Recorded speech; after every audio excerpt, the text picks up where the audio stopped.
What's up, everybody? We are here and we're going to be talking about all things injury related and performance. We got Phil, the physio. We're doing Physio Friday on the Sound of Movement podcast. What's up, everyone? Welcome to Friday, Physio Friday. My name is Rad Burmeister. I'm joined here by my brother Yani Burmeister. We're the co-founders of Unity Gym and the co-creators of the UMS, the Unified Movement System, where we turn driven people into superhumans. The reason why we get such astonishing results with our members is we've created a program that has a perfect balance between strength, flexibility, and cardio. We get it all done in a very efficient workout. If you want to know how we do it, grab one of our blueprints, the flexibility blueprint, strength blueprint, or nutrition blueprint. And better yet, come and join the UMS Movement Mastermind. It's a private group on Facebook where you can post videos and ask questions for us to critique. And you can watch these podcasts as they're recorded live and comment and join in on the discussion. Now, as always, on Friday, we're joined by the legendary, the one and only Phil White, a.k.a. Switched On Physio. How are you, bro? Click! I've always wanted to do that. We need to get a sound effect for a light switch being flicked. When he says that, we go... Really? Do we need to do that? We do. We need to do that. Heard it here first. Richard. Nice. Yep, stoked to be here. It's really nice being out of the house, hanging with the guys. So, yeah. Happy to be here. Had another week of doing my little live show at 3 p.m. So if anyone likes what we talk about here, have a go at Tuesday, Wednesday, Thursday with me. Keep me company as I monologue by myself without Rad and Yani. And yeah, it's been a good time. It's a much better show if you are there asking him questions and leading him along. Fact. Give him some help. Now, first and foremost, before we go further, I do want to clear up the confusion on UMS Movement Mastermind for all of those who are watching this live stream. Phil is the same size as Rad and I. It's the camera angle and the lens that makes him look like a tiny little human in the background. That's fine. We are working on it. We're about to get a new couple of cameras set up so that he's got his own camera. No body dysmorphia here. I'm fine with that. Yeah. I'm fine looking huge. Okay, guys, I'm going to quickly just go through the main discussion points today so you guys know where we're going. We are going to talk about Yashvardhan. He has asked a question on the UMS Movement Mastermind in relation to golfer's elbow and tendinopathy. We are also going to give Adam Mullaney a little bit of help in regards to his questions from the UMS online coaching group. We're also going to talk about load management and give Blakely Hernage some props. He has transitioned from the foundations to the progressions in the Muscle Up Masterclass. It's one of our harder programs. Quite frankly, one of my favorite programs that we've created. It's an absolute beast of a program. And we want to talk about how those two stories tie together, with Blakely realizing the difficulty of the progressions program there, and why it's so important to just embrace that, and not dive into it too dramatically. We've also got one more on the UMS Movement Mastermind Group that I wanted to talk about, which is, where is it? Scrolling. Give a little bit of chat about Becca Perry's question, thinking about doing the mobility masterclass for back bridges to improve my shoulder mobility. What do you all think? So, Can I, because this is going to be a short answer, Yep. and because we're about to, if you didn't know, the Spine Mobility Masterclass is going live within about an hour of this show finishing, and Aidan Potts, who's one of our UMS online coaching members, who's got a head start on it, one of the benefits of being in the UMS online coaching, you get early access, and it's part of the membership. He's asked a question that I can answer really quickly. Can I answer that one quickly? Yes, you can. So Aidan has said, Spine Masterclass is unreal. Neck and shoulders already feel way better. And how good is that? Because you only got access to it 2 days ago, and that's exactly what I talk about in the video, is that when I started doing spine mobility, there was an immediate improvement in the pain and discomfort that I normally felt. Wait until you've done it for 2 or 3 weeks, man. You're going to feel like a different person. I mean it. It is unbelievable what it does. So wondering how long to stay in each phase. That is actually the answer to that question is how long's a piece of string, because everyone is different. This isn't like normal periodization where you have to wait for certain adaptations to occur in the muscles and on a cellular level or on the tendons and joints and everything. It's more just about when you can control the movement. So you might only need to be on phase 1 for 2 weeks. If you can do the movements properly, then you can move to the next phase. That said, personally, I was doing it for on average 10 minutes a day, and I was doing the same movements so I was on each phase for a couple of months, I'd say. Yep. Maybe 2 or 3 months, because the movements are actually really hard to do. Like when you get to the second phase and you start doing I'm going to speed you up because I don't want to sit, but right, I do want to say, I don't want to sit on the Spine Mobility Masterclass because we've got a lot to get through today, but I do want to say every single person that I've given even a fraction of what's in that program to work on who have complained of neck pain or back pain has been absolutely shocked at how quickly they get results doing those movement drills. I cannot stress to you how incredibly powerful that program is. Now, I do want to quickly say before we get stuck into the questions today, I will post a bunch of research, 3 research links to research papers in regards to vitamin D and COVID-19, as promised on the morning workout. I'm going to be posting those to the UMS Movement Mastermind Facebook group today, straight after this workout. So if you did hear that on the workout, those links will go up on the mastermind group. All right, Phil, let's dive first into this. I really want to talk about the post with Blakely first of all in the online coaching group, because I really think that this ties into where we're going today with tendinopathy and just how important the concept of load management is. So just to give a little bit of context to everybody watching, Blakely is one of our, I would say, overachievers to a degree. He's just an absolutely a gun in his dedication. He's certainly someone who seems to have stoked his burning desire. Yeah. And you just see that he just trains in and out. He's built a wicked home gym, and he's just a beast. And that's why we have him as a moderator. Yeah. He is. He's just a really, really nice guy. He said, helpful. Muscle Up Masterclass is hard as hell. Today, I officially started the progressions phase. I'm cooked after these jumping reps. The pull-ups and the dips that follow are dang near impossible. Having to resort to hybrid sets. I'll be on phase 1 for a while. I think, just very quickly, context for those watching at home, hybrid set is where it's kind of like a mechanical drop set where you start on the harder variation and you'll regress to an easier variation to get the volume in, because you just can't continue the hard variation with good form and technique. Not stoked about how these look, but and he's referring to his video there, they'll get better, especially after shed some of this quarantine weight. As always, any feedback is more than welcome. So today, I'm not too interested in giving that much feedback because Blakely is doing very well on the movements. Rad wants to give some feedback, which we can give you here. What I want to talk about is, again, with Phil here, because he can really shed some solid light on the importance of understanding this concept of load management and why it's so important to embrace being a beginner, to not ignore the signs. Like Blakely has done such a good job here of framing what's important, being at a high level and pursuing that mastery level, which he's certainly at. Dropping hybrid sets in and not pushing through bad form and technique and things like that, because of the difference in tissue remodeling that's occurring here and how susceptible you can be to injury if you ignore those signs in your body.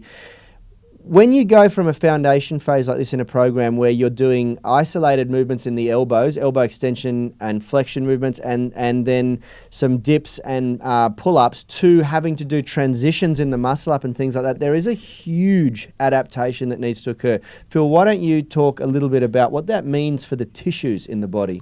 Yeah, this is something we've talked about a lot before with basically if you... With 90% of the injuries that I see coming in, you can pretty much trace it back to a change in activity.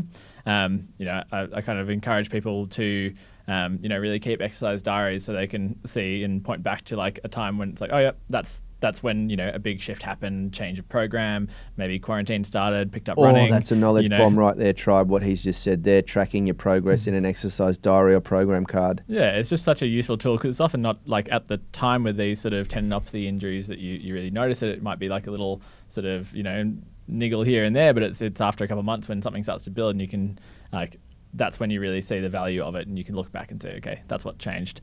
And so with something like this where you've gone from... Just wait a sec. Imagine a physiotherapist.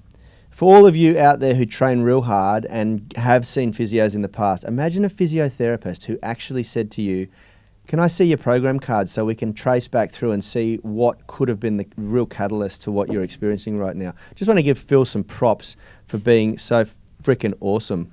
Seriously though, seriously. I'm going to jump in quickly as well and say the biggest leap and bound that I had forward with my training in the last 2 years is that I started tracking my progress meticulously. Yeah. That is the one thing that made the biggest change in me, and you guys see it every day. Every single set that I do, I come in and I record it. Every single one. I don't wait to the end of the workout and write it down, and it has made the biggest change. Anyway. Yeah. Sorry, Phil, I've cut you off. Yeah, no, I think it's just a really key thing here where going with Blakely's example and tying it into what we're going to be talking about with someone having this medial elbow tendinopathy or golfer's elbow issue. Yep. It's going from something where you're just doing very movements like the extension and flexion of the elbow, so pretty simple movements, to then trying to tie it together into something where you've got pulling, you've got compression of a joint, you've got a transition in the muscles that you're using. It's quite a different stimulus on the body, and as with everything we talk about, you need a bit of time to be able to adapt to that. So I think with Blakely as well, it is that kind of with these learning new moves. You're also there's a neural drive component to it, and so it will just take a bit of time, and the more kind of time you can give it, the less likely you're going to have a sort of peak over your threshold that's going to then start off this cascade of overuse injury.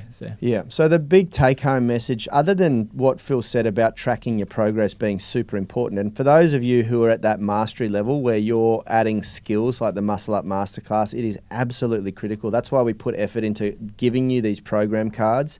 It is just so important that you track that.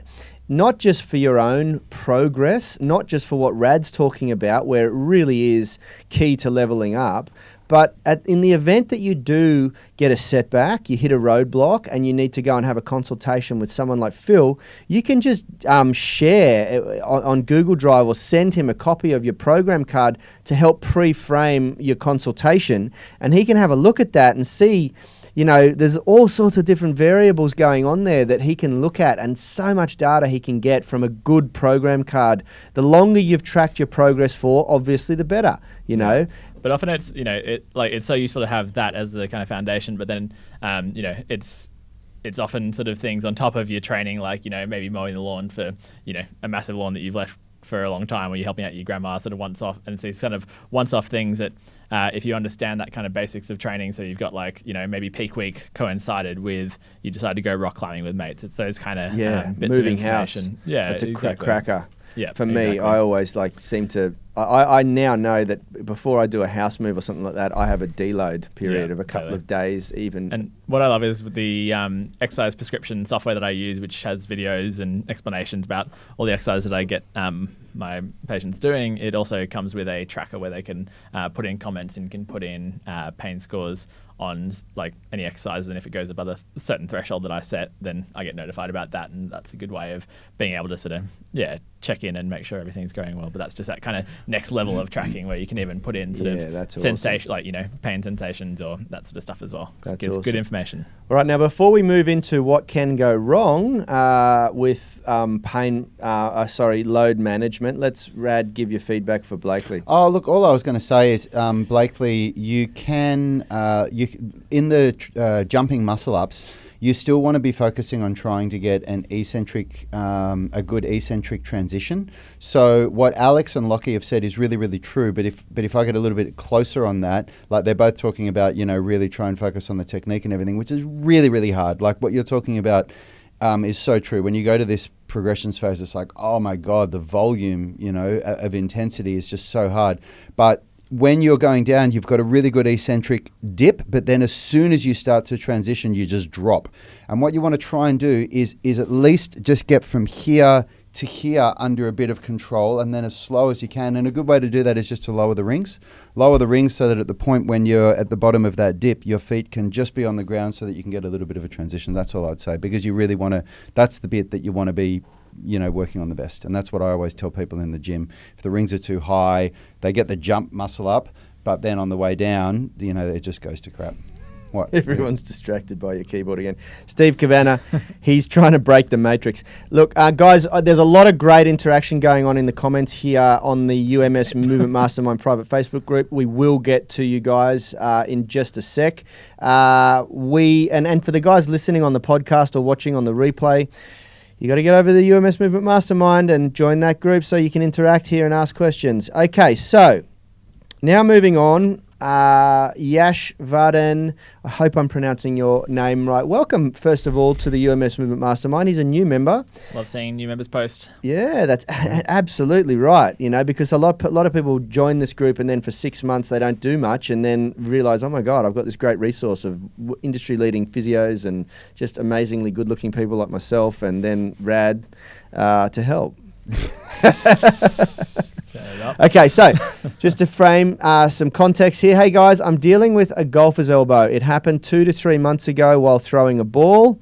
The issue was never very bad. It was always under 5 currently, and I'm assuming he's referring to like a pain score out of 10. Currently, I'm performing some strengthening exercises, and my issue is between 2 and 4. I really need to back to my game, get back to my game. Could you help me with what to do? I'm really confused. There's a lot of people chiming in. So I know what Phil's going to say first of all, which is, how did you diagnose the tendonitis? Tendinopathy, sorry. You're right. And thinking about this, I kind of wanted to take a moment to point out, with just, people are pretty quick to jump on Google and quickly get a diagnosis. But I brought up a list of differential diagnosis when it comes to just medial elbow tendinopathy to give you a bit of an idea about all the things that could be happening, because often, as soon as someone feels pain in one area, they jump to conclusions. So this is just a quick little list of things that could be happening in medial elbow. It could be a C6, C7 radiculopathy, could be a compression neuropathy of the ulnar and median nerve, could be an ulnar medial collateral ligament instability, could be ulnar neuritis, ulnar medial collateral ligament sprain, adhesive capsulitis, osteoarthritis, flexor pronator strain, anterior osseous nerve entrapment, atherofibrosis, loose bodies, medial epicondyle avulsion, osteophytes, synovitis, tardy ulnar nerve palsy, valgus extension overload, and lateral epicondylopathy. So just to give you a bit of an idea. I need to go and just take a moment where I just go. So that's the kind of stuff that we have to learn for years and years and years and learn in uni. And so just to give you a bit of an idea, if you we've just had a few comments recently on the group where people are self-diagnosing and then treating the wrong injury for a long time, like the De Quervain's guy who was treating it like a tendinopathy when really it's a tendinocytovitis. So I just really want to stress that there's a reason why you have to spend a lot of time studying this stuff, because can I just jump in here? There's a reason why when people ask for advice, and when you're not sitting at this table, the first thing that I always say is go and see a professional. Yeah. Don't ask me, a personal trainer, to give you a diagnosis over YouTube. It's ridiculous. You've got to go and see a professional, and don't diagnose yourself, like what Phil's saying. Yeah. First step. So, just to point out, it is it's a tricky thing. There's lots going on in the body. There's so many structures that can be impacted, but we're going to talk about just going on to the golfer's elbow, assuming that that's what you do have. So assuming that that's what we have. And really, guys, remember, when you make an assumption, you make an ass out of you, an umption. So just take this with a grain of salt, because I would recommend that you reach out to Phil and book a consultation and get a proper diagnosis. And if you can't get a consultation with Phil, then align yourself. It's so important that if you guys are going to take your exercise seriously and you're going to go beyond the realm of just building a daily habit of exercise, you need to build a team of people who you know, like, and trust. And that team needs to include, in my opinion, a soft tissue expert, and it needs to include a physiotherapist. And if you can combine the two, like Phil, the master, Obi-Wan Kenobi over here, or he's probably more like Yoda. Obi-Wan was better looking. I'm just going to go out there and say something maybe controversial, but I think soft tissue expert, not necessary. Like, I don't, you know, like I've moved further and further away from manual therapy, hands-on treatment over the years, just from like getting pretty involved in the research around it. And I think it's a wonderful thing that, you know, if you have the luxury of doing and it, you know, you can afford it and it feels like if you feel good and you enjoy it, yes. But if you're really going to hone in on the most important thing to keep you like, you know, on track, healthy, not injuring yourself, then I think, you know, seeing a physio is more important because there's like demonstrable, like scientific research to show that, you know, that's helpful rather than massage. Wow. Controversy. So, controversy. Yeah. I don't know where I'd be without your hands on me at least once a week, Phil. Well, there you go. Yeah, so with this, we're talking about golfer's elbow. And again, this isn't specific advice to you. I haven't had a consultation with you. Yash, I'm going to call you for short. So this is general information about golfer's elbow. Just my little disclaimer there. So I think what you've said at the end there, I'm really confused, is very much a common thing for people who've suffered from tendinopathies, because as we talked about before, with like trying to pinpoint when it started and why it's happening and why when it rests it doesn't just, you know, why it feels better, but then when I come back it like the pain comes back. I think confusion is a really common thing here, and that's why we love giving out this information to try and give you some clarity on what's going on here. It's probably a bit different from a lot of people in this group where you actually throw a ball. Most of these people in here are, you know, stuck in the gym all day. Never go. That's right. Yeah. Yeah. So this ball throwing, I'd be interested to know what sport you are playing, because it sounds like that's. I'm going to assume cricket, but that is a terrible generalisation. Could be. But yeah, it could be all sorts of different things. And it's quite a common thing for medial elbow tendinopathy to start when throwing a ball because of a role that the muscles around there have that often sort of people don't think about, which is actually helping force closure of the joint.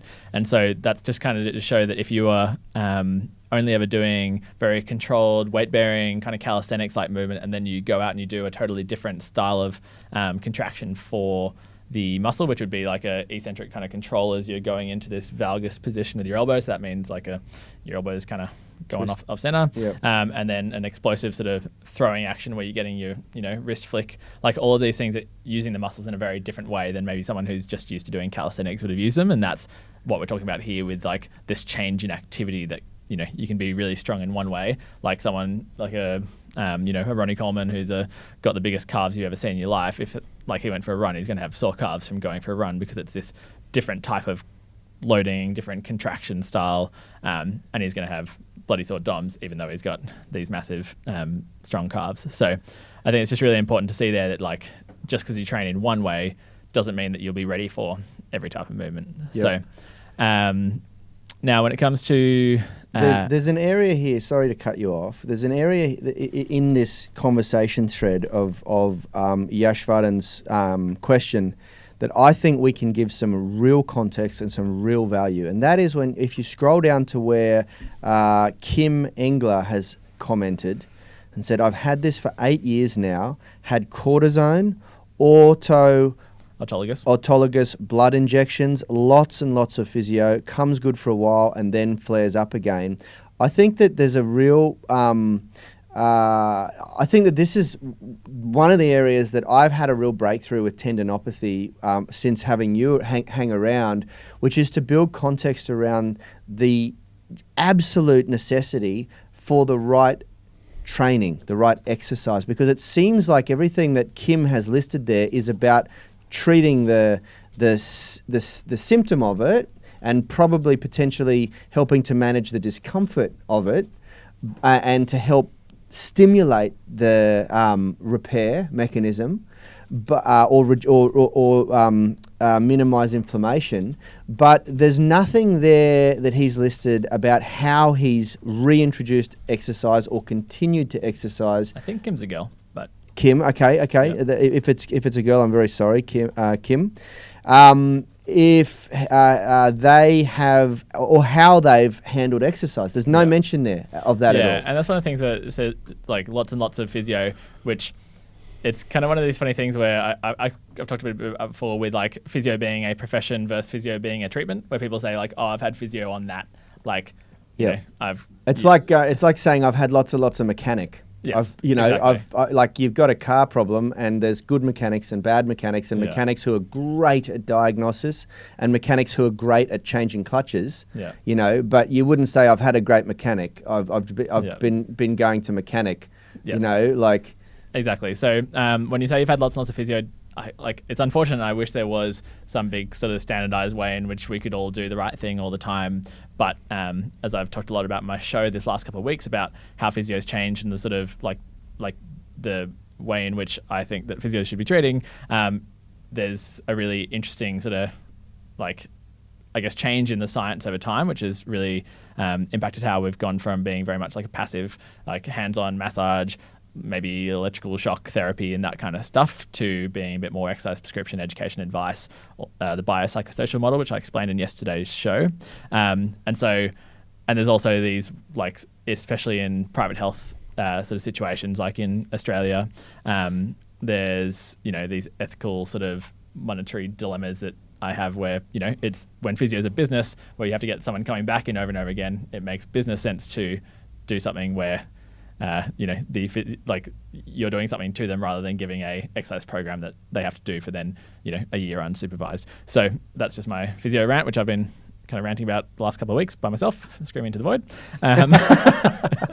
But just quickly on Kim's to talk here about cortisone. So cortisone is an interesting one. For those who don't know, it's cortisone's a steroid, which basically not a you know, make you buff sort of steroid, but a really potent anti-inflammatory injection.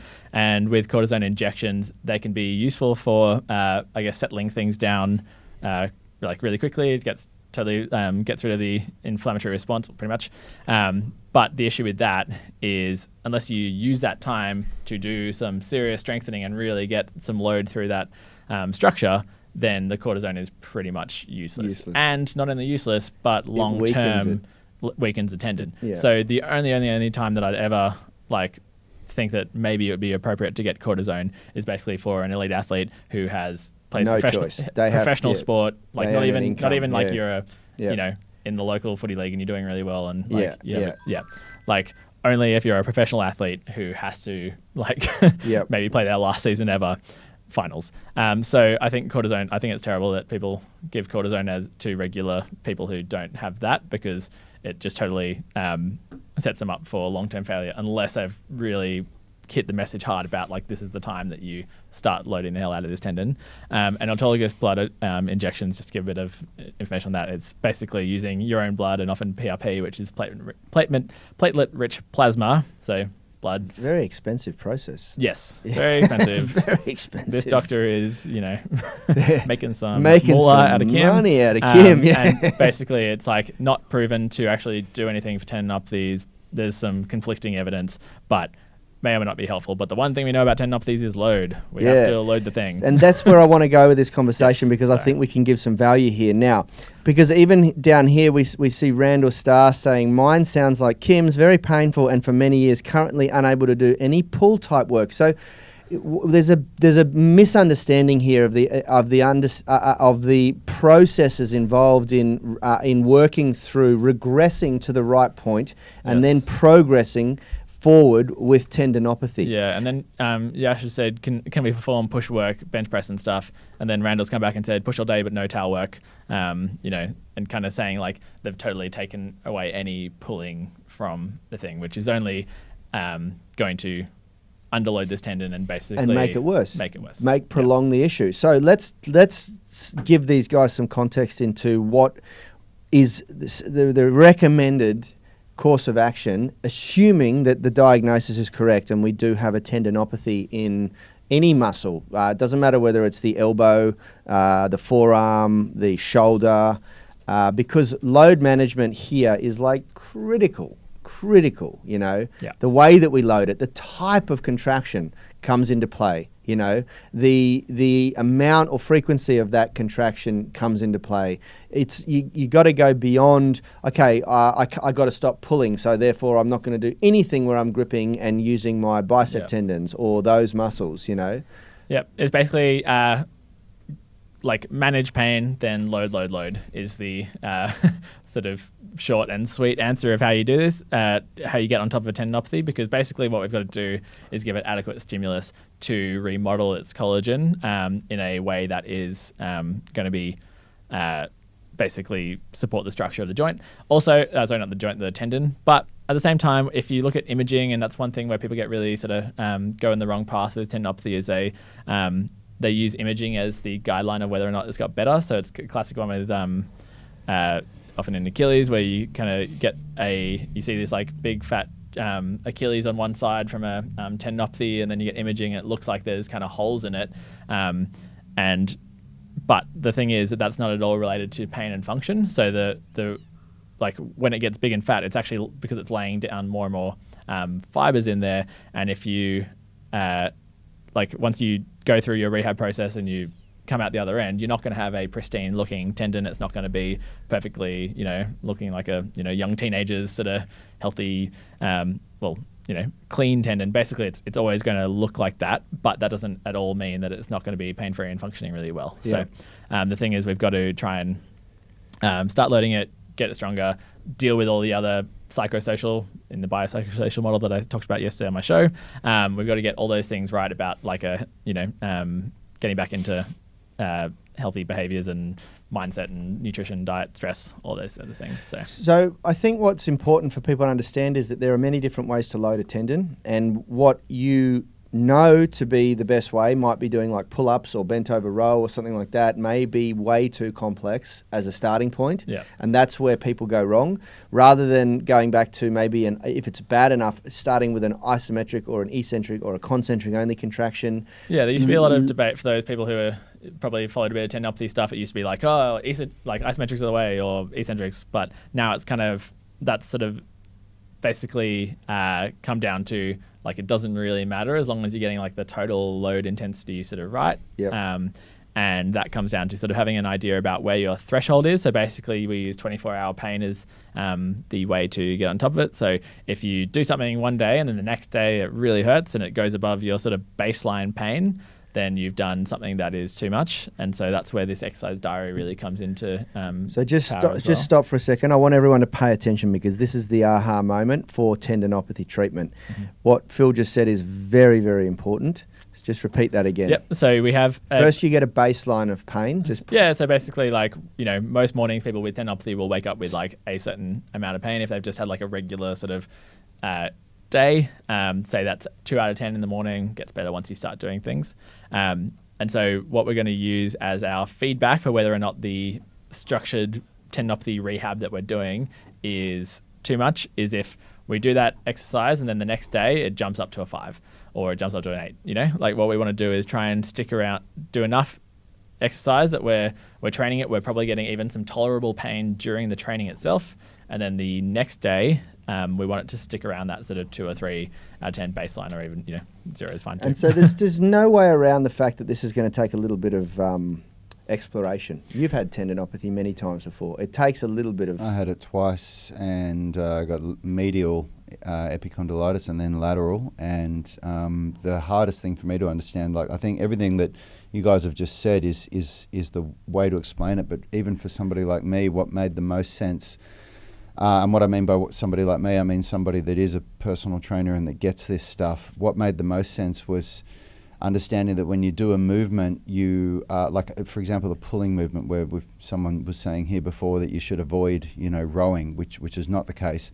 But you've got to understand that the amount of load that you put through that movement is not what's going to challenge the muscles that you're normally trying to challenge with a row, which would be the lats and the biceps and the deltoids and, the pulling muscles. It's going to be the load that's going to challenge the tendons of the forearm to give them what they want, which is most likely going to do very little for, giving you a burn in your lats and your back and your biceps and stuff. That idea of the weakest link, eh? Like it's the weakest link. You train for the weakest link. And when I understood that, because I was, I went through this with years with Phil, like I thought it was isometrics and I was eccentrics. And when you started explaining this to me, and I went, okay, like that. And then when I started doing the movements that I could do, but I was doing it where the focus wasn't on, how do I feel my back when I'm doing a pull-up? It was, how does this feel on my forearms? That's when I had the biggest breakthrough. So to just sum up quickly, so we move on off the tendinopathy, because we can talk about it all day. The key is to not stop exercising. Yes. Strongly avoid taking a imagery diagnosis with this, because it can be very misleading. And I think everyone needs to get over the fact that after about the age of 30, any image you do on your body is not going to look perfect. Like I've had spinal, and they did a great study of Olympic athletes a few years back, and did MRIs of all of their spines, and almost like a ridiculously high percentage of athletes competing at the highest level had disc bulges and all sorts of stuff, but no symptoms whatsoever of that. And so imagery, you take it with a grain of salt. Yes, it's useful sometimes. Kind of a way of explaining these is like, look in a mirror when you're 60, you'll have wrinkles, you'll have, or when you're even, 30, 40, like you start to have physical changes on your skin, you'll have like moles and, all sorts of stuff that maybe wasn't there when you were younger. And that's just kind of, your body reacting to life. Like. That's right. So don't take images with a grain of salt. They don't always align perfectly really with what you should be experiencing. Cases, but that's right. So useful at the moment. Keep exercising, but load management is key. And what Rad said at the end there is absolutely critical. You must start loading to your weakest link when you're suffering any sort of compromise. Injury, especially tendinopathy. It's no longer about getting the best workout for your back or your, the bigger global muscles that you love training when you do a rowing movement pattern or a chin-up movement pattern or something like that. It's about loading to the level of the compromised area now. So it's a regression, and that's why we say you're not in rehab, you're just regressing movements to suit where you're at currently. And that doesn't mean you can't train your back. You just find other ways of doing it. It might be that, when you're doing bent over rows or something, you use some straps. You could double down on like the trap 3 raise sort of stuff, like a lot of the WYTs and that kind of stuff. So it's just a matter of adapting and understanding how to manage That's yourself. Exactly right. Okay, guys, I know Rad's gagging to sink into some of the questions and comments that have come through live. No, it's all right. I want to answer Adam Meliani's question. Because he's asked the question. Phil, did you have a look at his stuff? Yeah, the tight bicep during the tricep stretch. So the first thing that I'll say is, Adam, man, there is absolutely nothing wrong with your internal rotation stretch of your wrists. That's actually good. It's very good, man. Good range of movement. Your arms aren't designed to turn inside out perfectly in that. You're talking about, man, I mean, look at the videos of me doing it. I don't get any further than you do. Only double jointed people will go further than that. And as far as when you do the basic tricep stretch behind my back, I'm feeling a lot of tightness in my bicep, not even my triceps. My left bicep is feeling much more of the tightness than my right. Do you have any exercises to gradually loosen up the biceps for the stretch? Anything you want to say? This one was a bit of a bit of a confusing one, because what he's talking about there is basically grabbing your elbow and pulling it back like that, where we usually would feel a stretch in your tricep. One thing that Rich sort of put out there, which I thought kind of made a lot of sense, is that maybe it's just getting into that fully compressed elbow flexion position and then getting some like joint tension in the actual compression that actually causes just like a sensation of tightness in that sort of bicep area. I think you, like, from what I've seen of what you do, like, you have great shoulder mobility and great, like, I don't think there's like a tightness issue there. Well, have a look at this. Look at this. We're watching the video right now. What I can say is, when I see the extension in his spine, when you do that tricep stretch, I can tell you now, I didn't used to feel it in my tricep. And the one thing that made the biggest difference for me, Adam, was you do exactly the same thing with your arm that you're doing, but focus on creating spine flexion, because what that's going to do is give you a much more realistic feeling of how much shoulder flexion you're getting. Nice. And that helped me to get it in the tricep more. And the other thing I thought about, just for like the comfort of it, because I think, like, getting up to that position, if you just change from being in a supinated to maybe a pronated position up there, that takes a bit of tension that lengthens the bicep. So that will be a good sort of differential diagnosis to see if it is in fact your bicep. If the changing movement in your wrist, so going from basically palm up to palm down in that position, if that changes how your bicep feels, then that's giving us more information that it is in fact your bicep, not just like a joint compression thing or something else. And I can't give you the physio tech answer for this one, but what I can tell you is that through my decades of movement practice, I went through many aches and pains and discomforts that no one was able to explain to me back when I was doing martial arts, and I wasn't working with somebody like Phil who could really talk to me about anatomy and physiology. But the answer that I got was, that's just the kinds of things that your body experiences when you train, and you'll work through it. And guess what? I don't feel any of them anymore. Man, the more I study, the more I just ignore stuff in my body.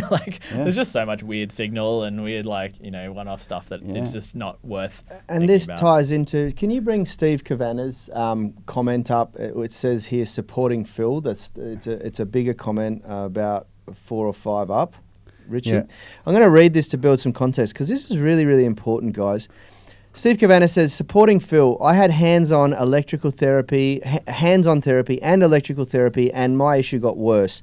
After consulting Phil, proper diagnosis with, and this is key, exercise specifics to the issue, it has improved heaps, really different to what I was used to. He even goes as far as saying, I was skeptical of online consult because you're used to going to see a physio and getting them to muck around with their hands. And there is a white coat syndrome, placebo effect that comes from that, I believe. But I don't think that it helps when you, I'm going to go so far, and this is very controversial, I'm going to go so far and to say, if you go and see a physio and they don't really have a look and understand what you're doing, meaning your exercise program, and they don't prescribe you a way to continue exercising above all else, and maybe to regress some movements and do some stuff specific to your issue, and it needs to be periodized, so it can't just be a blanket statement. There needs to be a way or a means to progress you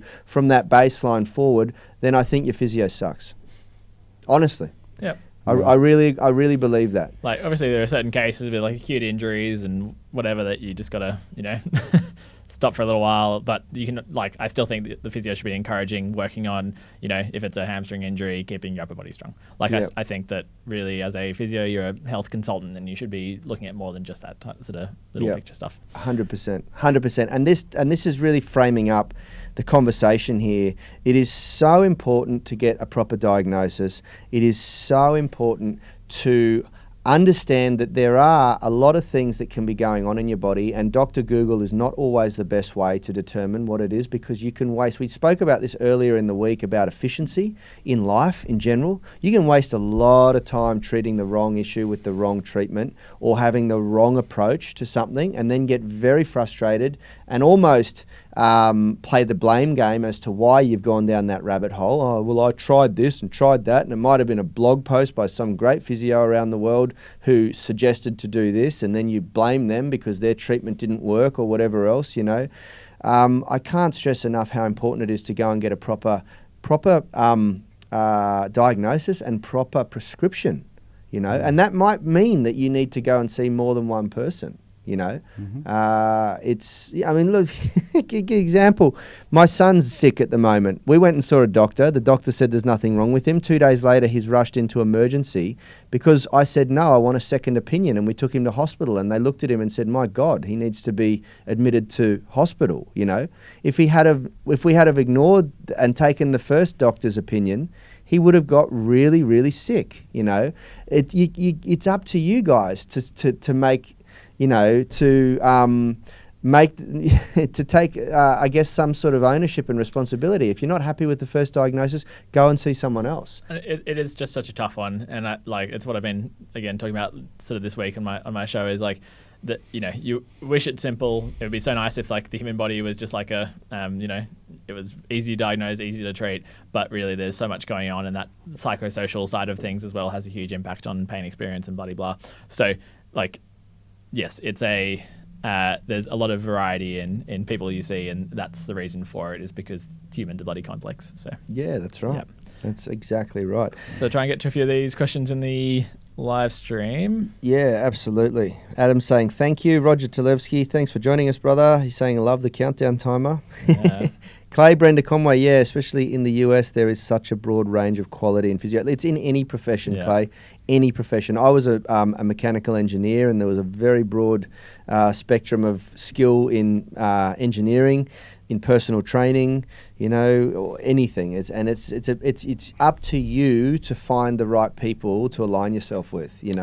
Ruth's got a good question here. She said, "Do you ever find that the injuries can come not from training where there is a focus on form, but rather on out of training habits and movements, e.g. walking pattern posture?" 100%. Absolutely. That's where injuries come from. All of my injuries are me just doing dumb stuff where I'm not thinking. Yeah, absolutely. But if you think about this as well, Ruth, when I sit like this all day long, did my injury come because I went into the gym and did a deadlift, or because I developed really horrible stuff going on in my posture that when I went to do a good movement, my body wasn't capable of it? That's just a mate. I spent a example, decade banging the posture drum because I started my career as a trainer dealing with people who had very sedentary lifestyles, and that was just because I had a bit of experience rehabbing my own spinal injury. I seemed to migrate to become the spine guy at the Fitness First, which is a big box gym that I used to work out of. And I beat that drum for a decade, how much your body adapts to what you expose it to most. And if that's sitting in a chair all day, then you are going to adapt to that chair, and that chair is going to cause you what I call the chair transformation injuries. It's just, it's not good. And then when you try and go to the gym and lose some weight, you join a CrossFit gym and they get you power snatching all of a sudden, and your body's shaped like a freaking question mark. But we used to get, remember a lot of our members before we were doing the UMS, and when we did do some more sort of fat loss based type programming, we used to have members that would train with us 4 or 5 days a week, and they'd be absolutely fine. And then they'd come in one day barely being able to walk, and you'd say, "What happened?" They said, "Oh, I was throwing a ball down at the beach with my son on the weekend, and I put my back out." Yeah. You're like, I mean, look at... Oh my God, you squat your body weight, but then you throw a ball on the weekend and your back goes out. Yeah. That's exactly right. But right. in all honesty, that's one of the reasons why we created the UMS, because... And I think that's really spot on. And I was having a bit of a discussion online with, back and forth in one of the comments with Biwa, one of the moderators on the UMS Mastermind, and talking about the idea of being anti-fragile. And I think that's a really kind of nice way of thinking about this is with the UMS, what I think it does really well is gives you exposure to a wide variety of stimulus. So you've got, strength stimulus, you've got stretching stimulus, you've got different positions that your body is probably not usually in. You've also got different contraction types. So you've got your jumping lunges, you've got power production, but you've also got slow eccentrics, you've got, heavy controlled concentrics. Mm-hmm. And all of this builds exposure to a wide variety of stimulus. And that means that when you go out there and you then in the world have a wide variety of stimulus that you have to deal with, you've had exposure to it before and you're much better able to deal with it. Yeah. And so I think that's where the UMS is so powerful, is it does have that exposure to a lot. When it comes to and the other thing I guess comes down to kind of skills where when you're focused on a particular skill of say a deadlift is very much a mental, a strong mental focus on that. But yeah, certainly then it's another thing to go out into the wild and then, it's often when you're not thinking that you all those kind of patterns that you've produced in the gym to bracing and all that kind of stuff goes a bit out the window. And not to say that you should brace to pick up a shoebox, but it's hey, look, there's a very did great you see story. Shona's post on Instagram about that? Shona, you don't know Shona? No, I do know Shona, but hold on a sec. Let me just quickly. There's a great story from a friend of ours who's arguably one of the strongest guys in the country and in the world, really, Australian strength coach, Sebastian. Is he Ora. arguably? Or arguably, he's up there. He's up there. Yeah. For those of you who don't know Sebastian, Australian strength coach, check him out. He's a powerlifter, professional powerlifter, you would say. Trains Hafthor Bjornsson, the strongest man in the world, and he bench presses 230 kilos or something, or 240 kilos. He's an absolute beast. 245, yeah. Right, Yanni. And he missed a lift a year or so back and took his weight belt off and threw it across his gym floor and tore his rotator cuff. And this is a guy who literally in those movements is one of the strongest in the world, and it just goes to show that it doesn't really matter what style of training you do. There's always things that you can do to your body that are going to cause issues. Like powerlifting is the ultimate kind of specificity of training. That's right. You're so focused on 3 lifts, and you just do those 3 lifts, and you change the variability. Like the only variables you change is how much you're lifting and the rep ranges. Yeah. Whereas you're getting no sort of very little movement outside of those sort of 3 lifts. So. And on that, just to make it clear that Bass doesn't just do bench press. I've seen the guy shoulder press for reps 70 kilo dumbbells. 80 kilo dumbbells now. Because he's got 80s, and I'm talking like 8 reps.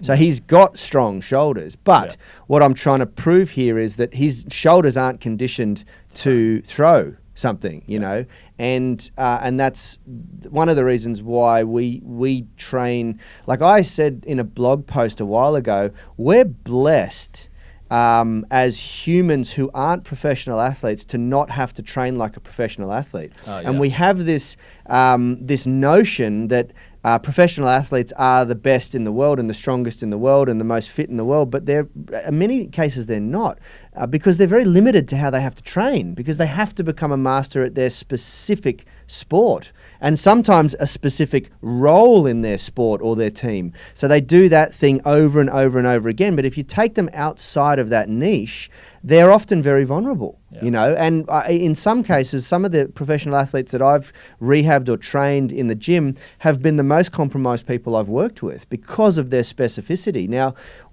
as Phil's pointed out, with the UMS, we're probably never going to be the best deadlifters in the world or the best squatters in the world, but we train for that balance because we try to train everyday human beings. We're not training for specificity, and that's the beauty of it. That's what I love about it, because we're less vulnerable when it comes to it, but there is a real need in order to do that. Inversion training, handstands, muscle ups, all these things take time and practice to unlock. And appropriate progression and load management, so you can't rush it. Anyway, God, we've gone all over the place today in this conversation, and I'd just like to welcome Natalie O'Brien to the stream. I haven't seen you before. She's new to the UMS Movement Mastermind. She's asked about body composition. We need to hear a bit more specificity in that. Natalie, is it nutrition, is it training that you want to know more about? Who else? I think that's pretty much it. Hello, Quark. Hello, Blakely. Carmine's got a question about best shoulder flossing technique using a lacrosse ball against the wall for pec minor and a theracane. Basically, do what feels good. Yeah. Yes, I love that answer. That's the best. Rub the ball where it feels good, and if it feels uncomfortable, do it a little bit more there. Well, not to an extent. I've heard of people damaging dorsal scapular nerves and things like that by pushing too hard.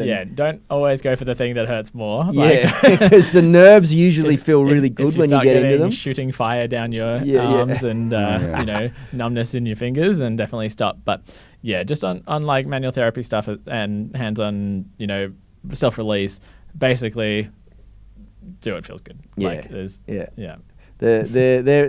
upper body and the nerves in the upper body are quite a little bit more superficial than other areas of the body, so just be aware of that. The brachioradial nerve complex is pretty incredible, and it branches out all over the place, so just don't hack yourself to pieces, but do what feels good.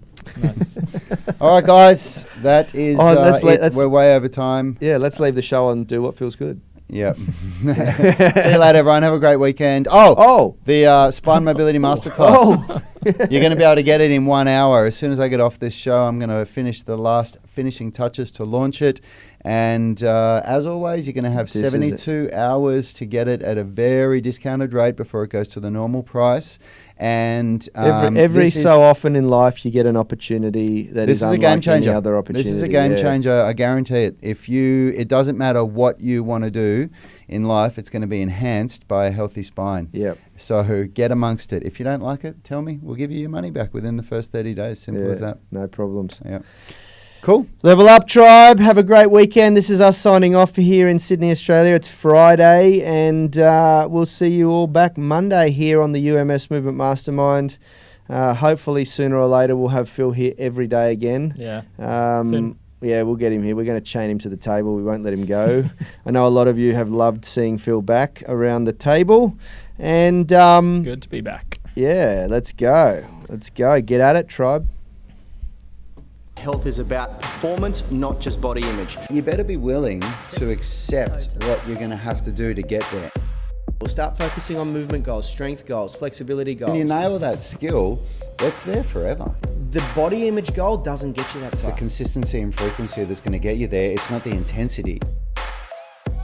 There's no shortcuts to mastery and movement. Destination doesn't change overnight, but your direction will. The gym is not the place to beat up the body that you hate. It's the place to build the body that you love. We are the gym that teaches people how to move instead of just exercise, because we believe that health is about performance, not just body image.